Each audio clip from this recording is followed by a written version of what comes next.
Hello friends, welcome to study कर। मैं हूं आपका दोस्त प्रभाकर। आज के इस इंपॉर्टेंट लेक्चर में हम आपके साथ डिस्कस करने वाले हैं 9 मई 2024 के मोस्ट इंपॉर्टेंट करंट अफेयर्स के क्वेश्चन। तो आप इस पूरे लेक्चर को बहुत ही ध्यान से लास्ट तक जोड़ देखिएगा। चलिए दोस्तों, आज का पहला और इंपॉर्टेंट क्वेश्चन डिस्कस करते हैं। तो पहला क्वेश्चन आपसे पूछा जा रहा है, जू फेई होंग को भारत में किस देश का राजदूत बनाया गया है। काफी इंपॉर्टेंट क्वेश्चन है। आंसर हो जाएगा चाइना। तो चाइना के भारत में एम्बेसडर कौन बने हैं? जू फेई होंग। इनका नाम जरूर याद रखिएगा क्योंकि ये एग्जाम में पूछा जा सकता है। तो ये जो नियुक्ति की गई है जू फेई होंग की, ये 18 महीने के बाद की गई है। यानी 18 महीने से भारत में चाइना के राजदूत का पद खाली था और अब फाइनली नियुक्ति कर दी गई है जू फेई होंग के रूप में। इससे पहले कौन थे भारत में चाइना के राजदूत? सुन बेईदोंग। तो उन्होंने सुन बेईदोंग का स्थान लिया है। बात आई है चाइना की, तो चाइना की बेसिक जानकारी डिस्कस कर लेते हैं। तो कैपिटल क्या है चाइना की? बीजिंग। ऑफिशियली भाषा क्या है, यानी कौन सी भाषा यहाँ पर यूज की जाती है? तो वो है मंदारिन। और राष्ट्रपति हैं सी जिनपिंग और यहाँ की करेंसी है रेन मिनबी। तो ये भी आप याद रखिएगा। कुछ समय पहले संयुक्त राष्ट्र जनसंख्या कोष के द्वारा जनसंख्या को लेकर के आंकड़े पेश किए गए थे और इसमें भारत को सबसे अधिक जनसंख्या वाला देश बताया था और दूसरे नंबर पर कौन पहुंच गया था? चाइना। तो ये पॉइंट भी काफी इंपॉर्टेंट है। चाइना के पड़ोसी देशों में अगर हम बात करें तो रसिया आता है, मंगोलिया आता है, कजाकिस्तान की सीमा भी इससे लगती है। इसके अलावा किर्गिस्तान की सीमा भी लगती है, भारत की सीमा तो लगती है, नेपाल की सीमा लगती है और इसके अलावा दोस्तों जो म्यांमार है उसकी सीमा लगती है, लाओस, वियतनाम, इन सभी देशों की सीमा लगती है। और आपको याद रखना है कि जो नॉर्थ कोरिया है उसकी सीमा भी चाइना से लगती है। चाइना की लोकेशन आप वर्ल्ड मैप में देख सकते हैं, ये है यहाँ पर चाइना। दोस्तों यहाँ पर बात आई थी राजदूत की यानी एम्बेसडर की। तो कुछ इंपॉर्टेंट एम्बेसडर डिस्कस कर लेते हैं जिनकी अभी हाल ही में नियुक्ति की गई है। तो चिली में भारत की एम्बेसडर नियुक्त की गई हैं अभिलाषा जोशी। चिली की कैपिटल को आपको याद रखना है, वो कौन है? सेंटियागो। और रसिया की बात करें तो रसिया में भारत के एम्बेसडर नियुक्त किए हैं विनय कुमार। रसिया की कैपिटल क्या है? मॉस्को। क्यूबा में कौन नियुक्त किए गए हैं भारत के राजदूत? T Armstrong Johnson. और आपको याद रखना है कि क्यूबा की कैपिटल क्या है? हवाना। ऑस्ट्रिया में एस कुमारन को नियुक्त किया है राजदूत के रूप में। ऑस्ट्रिया की कैपिटल आपको याद रखना है वियना है। तुर्कमेनिस्तान में मधुमिता हजारिका को राजदूत नियुक्त किया गया है और तुर्कमेनिस्तान की जो कैपिटल है वो है अशगाबाद। कुछ और नियुक्तियां डिस्कस कर लेते हैं। तो नाइजर में भारत के एम्बेसडर हैं सीताराम मीना और नाइजर की कैपिटल क्या है? नियामे। नामीबिया की बात करें तो यहाँ पर दिनकर अस्थाना को एम्बेसडर नियुक्त किया गया है और नामीबिया की जो कैपिटल है वो क्या है? विंडहोक। म्यांमार में अभय कुमार को एम्बेसडर नियुक्त किया गया है और म्यांमार की कैपिटल है ने पी ताओ। और स्लोवेनिया की अगर हम बात करें तो यहाँ पर एल प्रशांत पिसे को एम्बेसडर नियुक्त किया गया है और ल्यूब्लियाना यहाँ की कैपिटल है। इराक में भारत के एम्बेसडर हैं सोरमेंदू बागची और इराक की कैपिटल क्या है? बगदाद।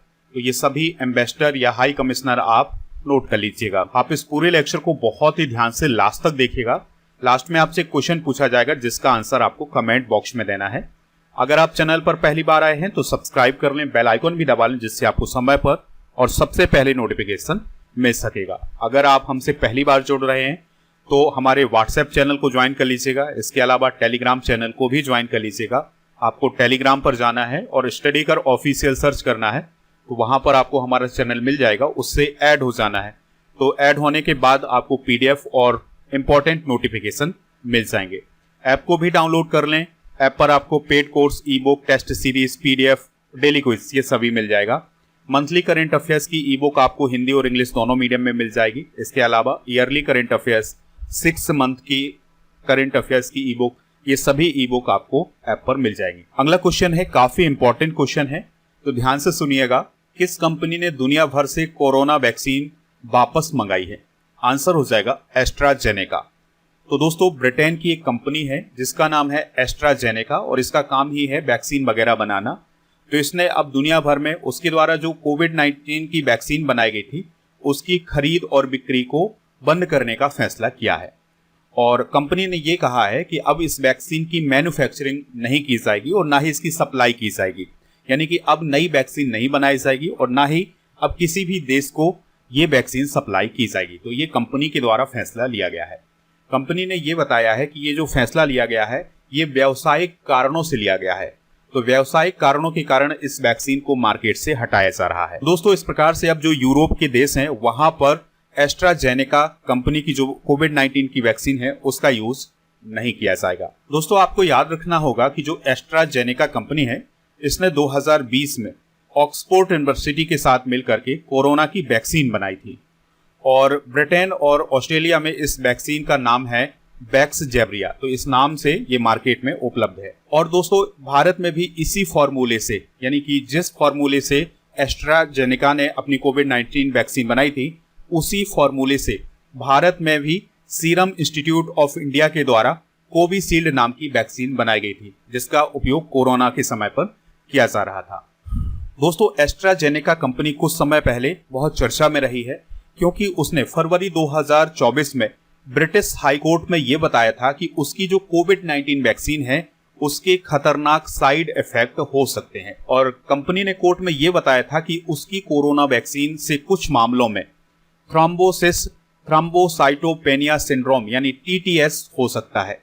दोस्तों, अब हम जानते हैं कि ये थ्रोम्बोसाइटोपेनिया सिंड्रोम क्या है।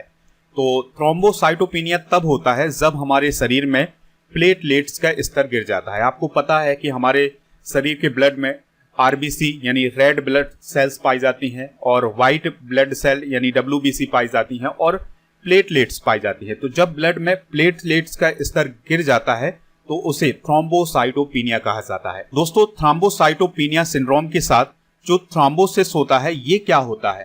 तो थ्रोम्बोसिस का मतलब होता है हमारे ब्लड में क्लॉटिंग होना, यानी हमारे ब्लड के थक्के बनना। तो इससे कई प्रकार की बीमारियां उत्पन्न हो सकती हैं, जैसे हार्ट अटैक और हेमरेज। तो इनके खतरे भी बढ़ जाते हैं इस वैक्सीन के साइड इफेक्ट के कारण। अब TTS के लक्षण क्या होते हैं? तो इसमें सिर दर्द, साफ दिखाई ना देना, बोलने में कठिनाई होती है, सांस लेने में दिक्कत होती है, चक्कर आते हैं, सीने में दर्द होता है, पैर में सूजन होती है और स्किन पर शरीर में खून के थक्के जमने के निशान बन जाते हैं।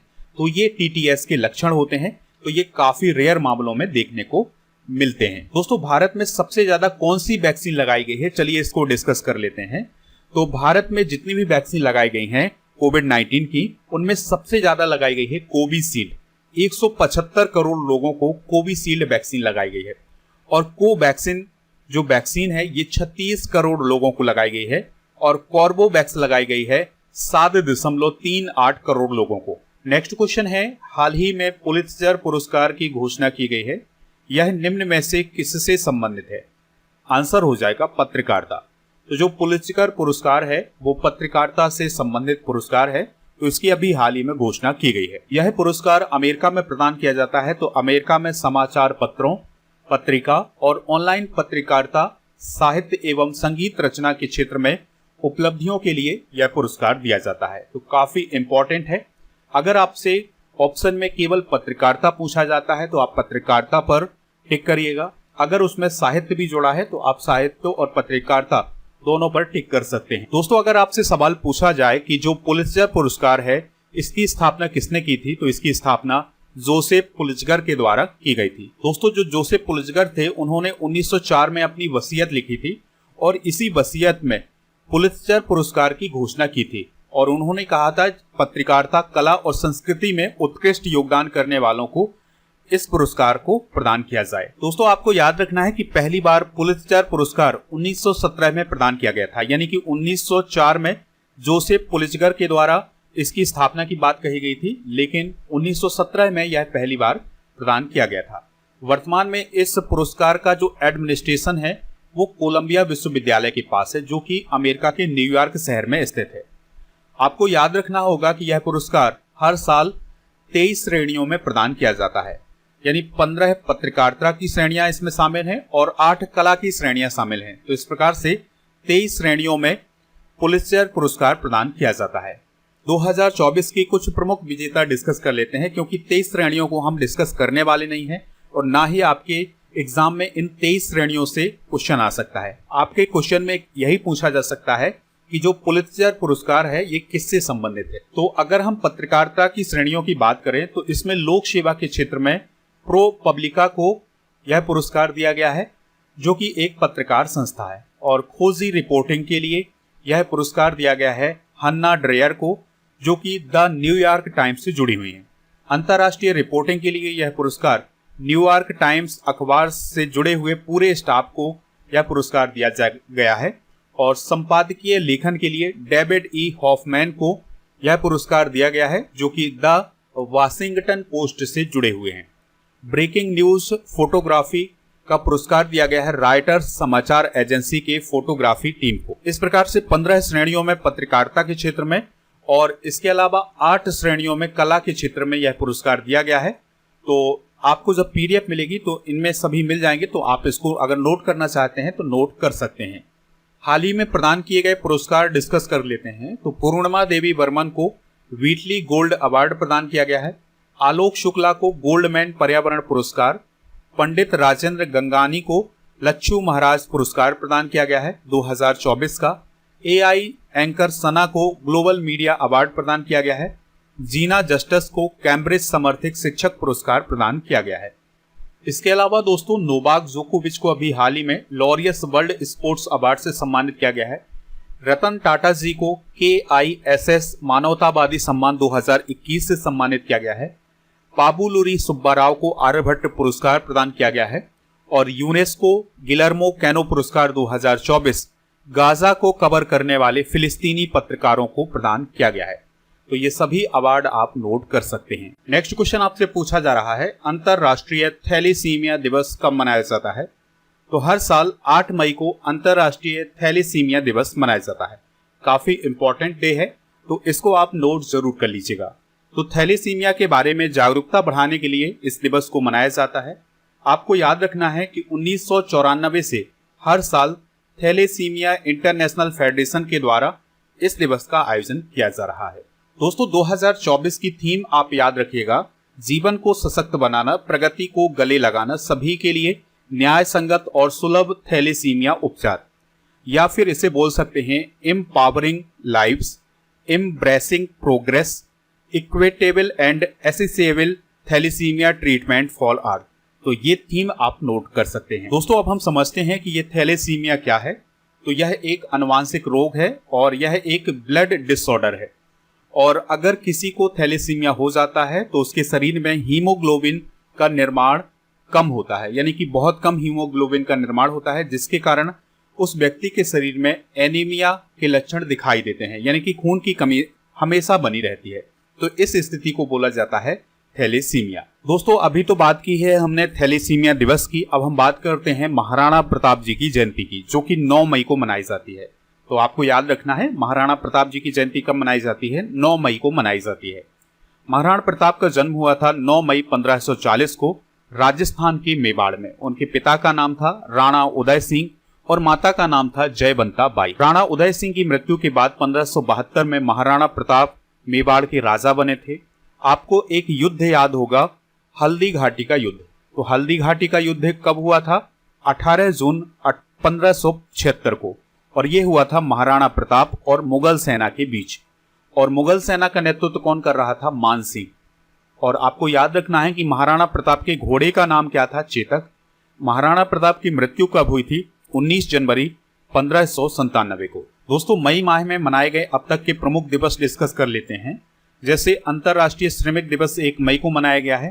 3 मई को प्रेस स्वतंत्रता दिवस मनाया गया है। दोस्तों आपको कमेंट बॉक्स में यह बताना है कि अभी हाल ही में जो वर्ल्ड प्रेस फ्रीडम इंडेक्स जारी किया गया था उसमें भारत की रैंक क्या है। 4 मई को कोयला खनिक दिवस मनाया गया है। 7 मई को विश्व एथलेटिक्स दिवस मनाया गया है और 8 मई को विश्व रेड क्रॉस दिवस मनाया गया है। तो ये हैं अभी तक मनाए गए प्रमुख दिवस। नेक्स्ट क्वेश्चन है, किस राज्य के हेल्थ डिपार्टमेंट ने वेस्ट नाइल फीवर को लेकर अलर्ट जारी किया है? आंसर हो जाएगा केरल।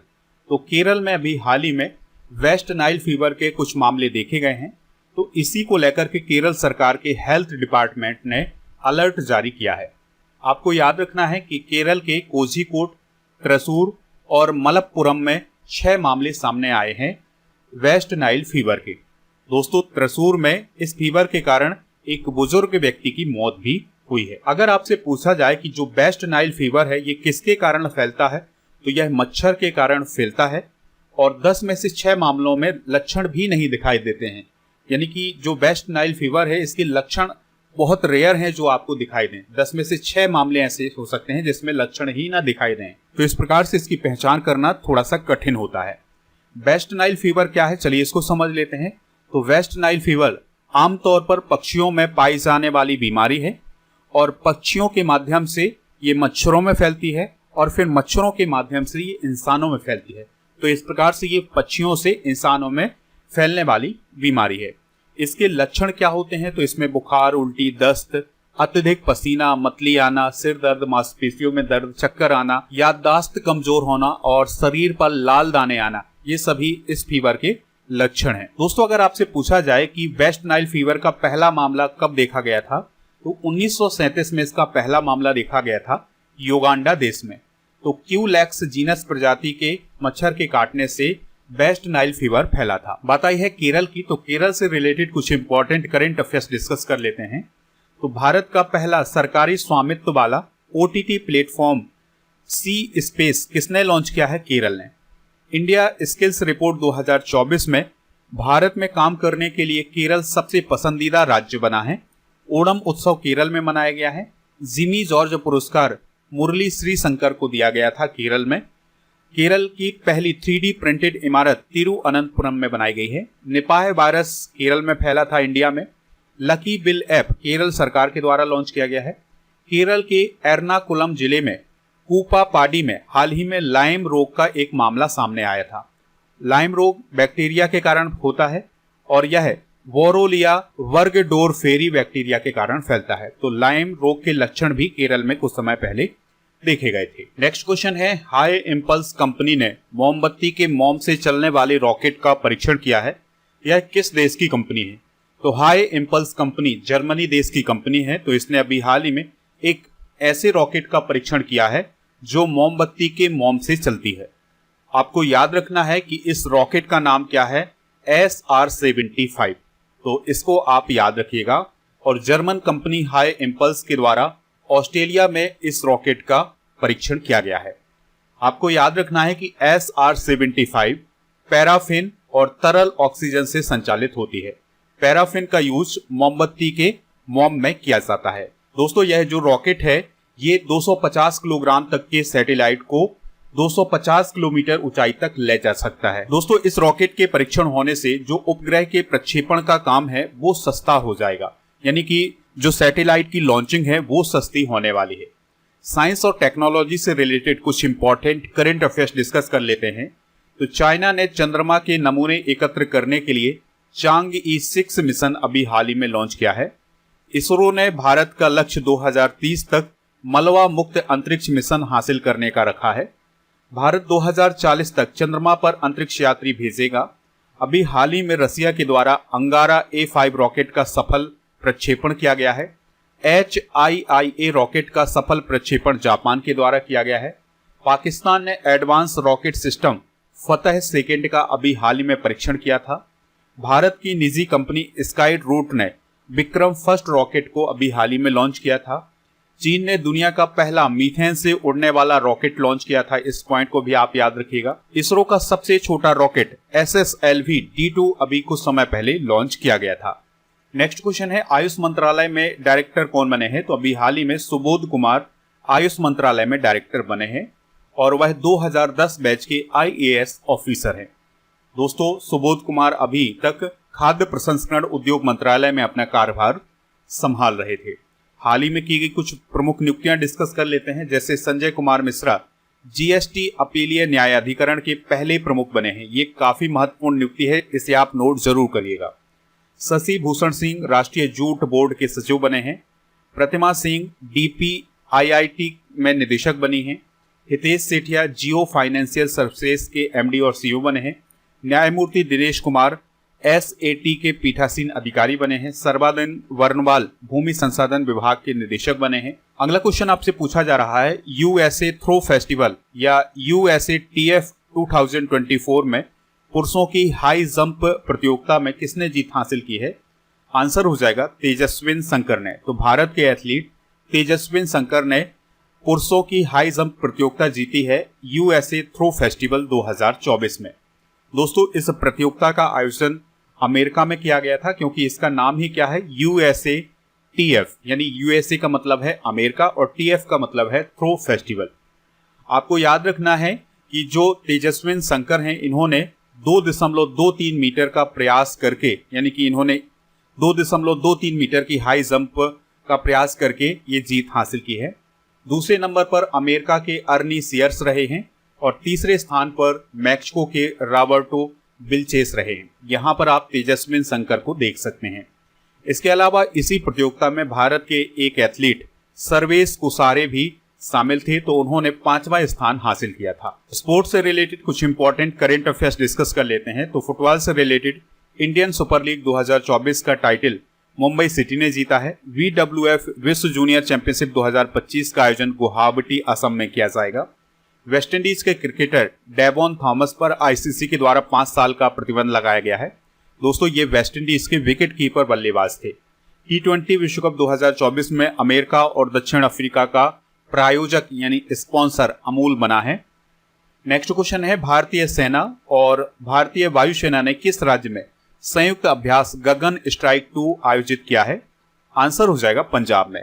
तो पंजाब में अभी हाल ही में भारतीय सेना और भारतीय वायुसेना के द्वारा एक अभ्यास आयोजित किया गया है, जिसका नाम है गगन स्ट्राइक 2, और यह अभ्यास पंजाब के 2 अलग अलग स्थानों पर किया गया है। और इसकी मेजबानी किसके द्वारा की गई है? तो भारतीय सेना की जो पश्चिमी कमान है उसके द्वारा इसकी मेजबानी की गई है। दोस्तों, इस अभ्यास को आयोजित करने का प्रमुख उद्देश्य ये है कि लड़ाई के दौरान जमीन पर थल सेना और वायुसेना के बीच किस प्रकार से तालमेल बनाया जाएगा, इसके लिए ये अभ्यास आयोजित किया गया है। चलिए दोस्तों, कुछ प्रमुख मिलिट्री एक्सरसाइज डिस्कस कर लेते हैं। तो टाइगर ट्रायम्फ अभ्यास भारत अमेरिका के बीच, अभ्यास लामतीय भारत सेशेल्स के बीच, अभ्यास सदा तंसीक भारत सऊदी अरब के बीच, नसीम अलवह भारत ओमान के बीच, साइक्लोन अभ्यास भारत मिस्र के बीच और अग्नि वॉरियर अभ्यास भारत और सिंगापुर के बीच आयोजित किया गया है। आज का अंतिम क्वेश्चन है, स्कॉट फ्लेमिंग को भारतीय बास्केटबॉल टीम का मुख्य कोच नियुक्त किया गया है। उनका संबंध किस देश से है? आंसर हो जाएगा अमेरिका। तो अमेरिका के स्कॉट फ्लेमिंग अभी हाल ही में भारतीय पुरुष बास्केटबॉल टीम के मुख्य कोच बनाए गए हैं, और आपको याद रखना है कि वह एक अमेरिकी कॉलेज पेशेवर बास्केटबॉल कोच हैं। इससे पहले उन्होंने NBA इंडिया में बास्केटबॉल संचालन की वरिष्ठ निदेशक के रूप में भी काम किया हुआ था। और दोस्तों, स्कॉट फ्लेमिंग ने 2012 से 2015 तक भारतीय बास्केटबॉल टीम को प्रशिक्षित किया था। तो ये सभी पॉइंट आप याद रख सकते हैं। बास्केटबॉल में आपको याद रखना है कि एक टीम में 5 खिलाड़ी होते हैं। ये आपसे एग्जाम में पूछा जा सकता है। विश्व बास्केटबॉल दिवस कब मनाया जाता है? 21 दिसंबर को। बास्केटबॉल की सबसे बड़ी संस्था है इंटरनेशनल बास्केटबॉल फेडरेशन यानी फीबा। इसकी स्थापना 18 जून 1932 को हुई थी। इसका मुख्यालय जेनेवा स्विट्जरलैंड में है। आपको याद रखना है कि फीबा विश्व कप 2023 को जर्मनी ने जीता था सर्बिया को हरा करके। तो ये सभी इंपॉर्टेंट फैक्ट हैं, काफी इंपॉर्टेंट। चलिए दोस्तों, कल के करंट अफेयर्स को एक बार रिवाइज करते हैं, फिर जनरल नॉलेज के पिटारे को डिस्कस करेंगे। लास्ट में पूछेंगे आपसे एक क्वेश्चन जिसका आंसर आपको कमेंट बॉक्स में देना है। व्लादिमीर पुतिन ने कौन सी बार रूस के राष्ट्रपति पद की शपथ ली है? 5वीं बार। भारत ने किस देश को 14,000 टन गैर बासमती चावल के निर्यात की अनुमति दी है? मॉरिशस। विश्व रेड क्रॉस दिवस कब मनाया जाता है? 8 मई को। जोस राउल मुलिनो किस देश के राष्ट्रपति बने हैं? पनामा। इगा स्विएटेक ने 2024 मैड्रिड ओपन टेनिस महिला एकल का खिताब जीता है, वह किस देश से रिलेटेड है? Poland. Adani green energy limited ने किस देश के साथ 20 वर्ष का बिजली समझौता किया है? श्रीलंका। तमिलनाडु के तट पर खोजी गई समुद्री टार्डिग्रेड की एक नई प्रजाति का नाम किसके नाम पर रखा गया है? चंद्रयान 3 के नाम पर। महाराष्ट्र सरकार के द्वारा किस टाइगर रिजर्व में ताड़ोबा अंधारी टाइगर रिजर्व से कुछ बाघों को स्थानांतरित किया जाएगा? Sahyadri tiger reserve. Arabian travel mart 2024 का आयोजन कहाँ किया जा रहा है? दुबई में। अगला क्वेश्चन है, भारत की पहली स्वदेशी रूप से डिजाइन की गई माइक्रो कंट्रोलर चिप किस कंपनी के द्वारा लॉन्च की गई है? माइंड ग्रुप टेक्नोलॉजीज के द्वारा। तो ये सभी इंपॉर्टेंट करंट अफेयर्स हैं, नोट कर लीजिएगा। चलिए दोस्तों, कुछ प्रमुख पुस्तकें डिस्कस करते हैं।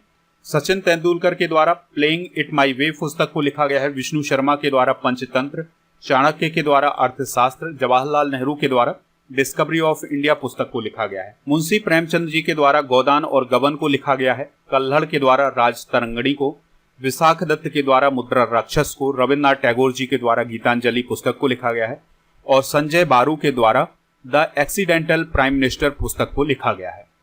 कल के करंट अफेयर्स में आपसे पूछा गया था कि बीआरओ की स्थापना कब हुई थी। तो 7 मई 1960 को बीआरओ की स्थापना हुई थी। तो लगभग सभी लोगों ने इसका आंसर 7 मई बताया हुआ है। तो दोस्तों आज आपसे क्वेश्चन पूछा जा रहा है, तेजस्विन शंकर का संबंध किससे है? तो जो भी इसका राइट आंसर हो कमेंट बॉक्स में जरूर बताएं, हमें इंतजार रहेगा आपके आंसर का।